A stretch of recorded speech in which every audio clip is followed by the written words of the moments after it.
Hi everyone, and welcome to this week's Crime and Punishment story. This week I am covering the story of Charles Smith and the murder of Mary Ann Smith in Gateshead in 1897. But before we begin, can I just say, if you enjoy this story, then please do give it a thumbs up, and if you are new here or haven't already done so, then please do consider subscribing to the channel to help support the content we create. Thank you. The information about the earlier lives of both Charles and Mary is quite sparse. They had previously been living in their native Aberdeen and had moved to Gateshead between 4 and 9 months prior to the crime. They had one son aged around 11 years old, and also living with them was their 6-year-old nephew, although some papers had at first believed that he was also their son, and they lived together in a single room in a tenement at 22 Pipewellgate in Gateshead. The area is not described very kindly. It is said that the buildings are quite run down and most of the homes are overpopulated and mainly inhabited by the poor of the town. Charles was said to be around 33 years old and his wife was around 30 years. He was a plasterer by trade, and the family had moved to the northeast as Charles had taken a job in Jesmond where some new houses were being built. He was said to be a good and steady workman and kept himself to himself. He was described by those who knew him as a kind man, quiet and not known for violent outbursts. Although they had not lived in the area that long, the couple were not known by the neighbours to argue on a regular basis, but it was thought that both were prone to drinking rather a lot on occasions. On the 27th of December 1897, Charles finished work at noon and headed out with his workmate George Kirkpatrick, and they went to the Haymarket Hotel in Newcastle for some food and drinks. However, Charles was agitated and wanted to head home, as he was said to want to let Mary know where he was. So the two workmates headed back to Gateshead and the home of Charles and Mary. When they arrived at around 2:30 p.m, Charles sent for beer for himself and George and some whiskey for Mary. They drank this, then the two men left and headed to the public houses of Gateshead, where they met with another man by the name of Patrick Welsh. They continued drinking until around 6:30, when Patrick said that Charles left them intending to head home. However, it seems he did not return home until sometime after 9 p.m, and by now he was quite the worse for drink. It was assumed that he had met some other friends and continued drinking before returning home. When he arrived home, he found Mary in the company of their neighbours, Mr. and Mrs. MacDonald. The two couples stayed together until around 11 p.m, Mary drinking whiskey and Charles and Mr. MacDonald drinking beer. It was later stated by Mr. MacDonald that Mary was not the worse for drink when they left, as she had only had a few drinks. However, he said that Charles was very drunk by the time they returned to their own home. Sometime after this, an argument had taken place between the couple, but there are no real details of what happened, as Charles was not able to remember, and the only witnesses were their son and nephew, and they claim they were asleep and saw nothing. The older boy said his parents were talking when he went to sleep at 11 p.m, and all seemed fine. The older boy, whose name was William, was awoken sometime after 2 a.m. to be told that his mother was now downstairs in the closet, a closet being the name used for a toilet, which at the time would have been outside. When he went downstairs, he found his mother lying on the floor and his father telling her that she needed to come upstairs. William noticed that she had a badly cut eye, but he did not see any other wounds.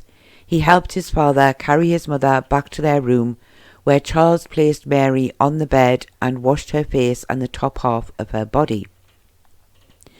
No mention is made of William's cousin. He had been in bed earlier and was no doubt still inside the room, but no articles talk about him other than to say that he had been in the room before the crime took place. Charles then sent William to the MacDonald's house. Some reports say that he went alone, but some say that Charles followed him, and that when he saw Mrs. MacDonald he said, "Oh, Annie, Annie, my bonny wife is dead," and he appeared to be terribly upset. Charles said it would be best if Mrs. MacDonald went into the room alone, as Mary was lying naked on the bed. On entering the room, Mrs. MacDonald quickly realised that Mary was dead. There was blood all over the room, and Mary's hair was also covered in blood, and she had bruises all over her body. Mr. MacDonald sent for another neighbour by the name of Mrs. Connolly. She was actually the lady who had let the room to the Smiths.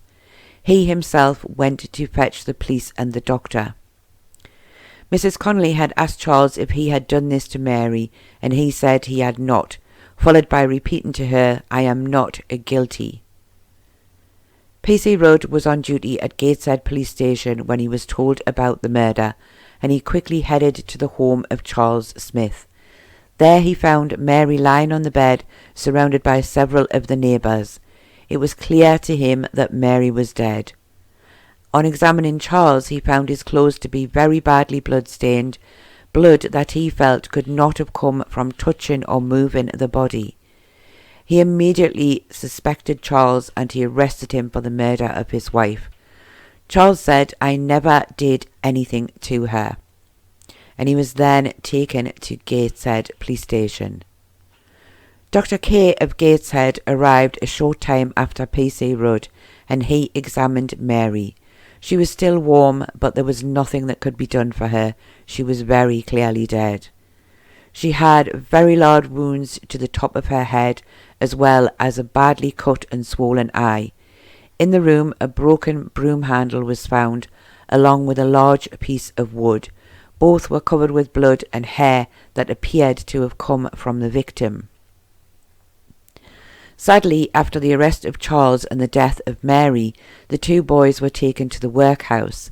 It would be said later by Charles himself that the boys were to be handed over to Dr. Bernardo's homes and taken care of, it would seem, until they were 21. I have not been able to find any details of them after that, but Smith is quite a common name, and the younger child, the nephew, is not named at all in any articles, so searches with very limited details are quite difficult to do. At the inquest, which was held at Gateshead Police Court, it was noted that there had been a bucket of water in the room where Mary's body had been found. It seemed that someone had been trying to clean up the blood, and Charles was wearing a shirt which had wet sleeves, so it was thought that it had been him. It was stated that there was still a lot of blood all round the room, which was strange, as Charles had claimed that Mary had been killed downstairs in the closet. Neither of the boys had heard anything that night, and such a vicious attack would surely have been heard, even if they had been asleep when the attack started. Dr. K said that on performing the post-mortem, he found Mary to have a fractured skull and blood on the brain. He said her head wounds had been so deep that they had cut to the bone, and that either of the two cuts to the head would have been enough to kill her, and he said that it had been a very savage attack. Strangely, both Dr. K and the neighbour, Mrs. Connolly, testified that Charles was sober when they saw him that night, which does seem odd considering he had been out drinking since noon the day before and had still been drinking at 11 p.m, which was only roughly 2 hours before the crime was committed. Charles did not give evidence. It was said that he was depressed and at one point had refused to even leave his cell to attend the inquest. The jury at the inquest took 6 minutes to return a verdict of guilty of wilful murder, and Charles Smith was then committed for trial. The trial took place at the beginning of March in 1898 in Durham. The parents of Mary had travelled from Aberdeen to be present for the trial. I have not found any articles discussing what they felt about Charles, but it was clear that they wanted to see justice for their daughter, as they would surely not have travelled all that way to support him. When asked how he pleaded, Charles replied calmly and firmly, not guilty. Most of the evidence given at the trial was similar to what has already been mentioned. The prosecution said it was clear from the blood in the room, which was on the walls and the ceiling, that the crime could only have been committed there and not in the closet as claimed by Charles. There was no explanation given as to why William or his young cousin had not heard the attack, but it was suggested by the prosecution that William may be trying to protect his father and therefore was not telling the whole truth. Another neighbour claimed to have heard an argument in the area of 22 Pipewellgate, but she said she could not be certain that it was Charles and Mary, although it had been around the time when it was thought Mary had been attacked. No one else had heard anything in the area that night. Evidence was produced by the police that had been taken from the room on the night of the attack. This included several pieces of broom handle and a block of wood which were blood-stained and also had hair attached to them, and also the clothing that Charles had been wearing that night, and even some of the wallpaper to show where the blood had been spread up the walls in the room. It must have been an awful sight for Mary's parents to see. Charles again did not give evidence. The only time that he spoke was to interrupt the police officer who had been shown the items of evidence by saying, "I did not do this, I want this case investigated." The defence suggested that this was not a case of premeditated murder. Although no one other than Charles and Mary could state what had really happened that night, and one was dead and the other unable to remember, it was clear that this had been a moment of madness when Charles had still been under the influence of alcohol and not truly aware of what he was doing. He said it was much more a case of manslaughter than willful murder. The jury, however, did not agree. They retired for only 40 minutes before returning a verdict of guilty of willful murder, but with a strong recommendation to mercy. The judge then passed sentence of death by hanging upon Charles Smith, and that afterwards his remains would be buried within the grounds of Durham Prison. Charles was quietly led from the dock and taken back to Durham Prison to await his fate. As was usual at the time, a petition was started for the reprieve of Charles Smith. It was said that he had wrote to his friends in Aberdeen and asked for their help, and that over 16,000 people had signed the petition. However, as was also usual at the time, the reprieve was denied, with the Home Office stating that they saw no grounds to commute the sentence. It would seem that Charles did not take this well. He wrote letters stating that he knew nothing after carrying his wife upstairs to their room, and still said that he was innocent.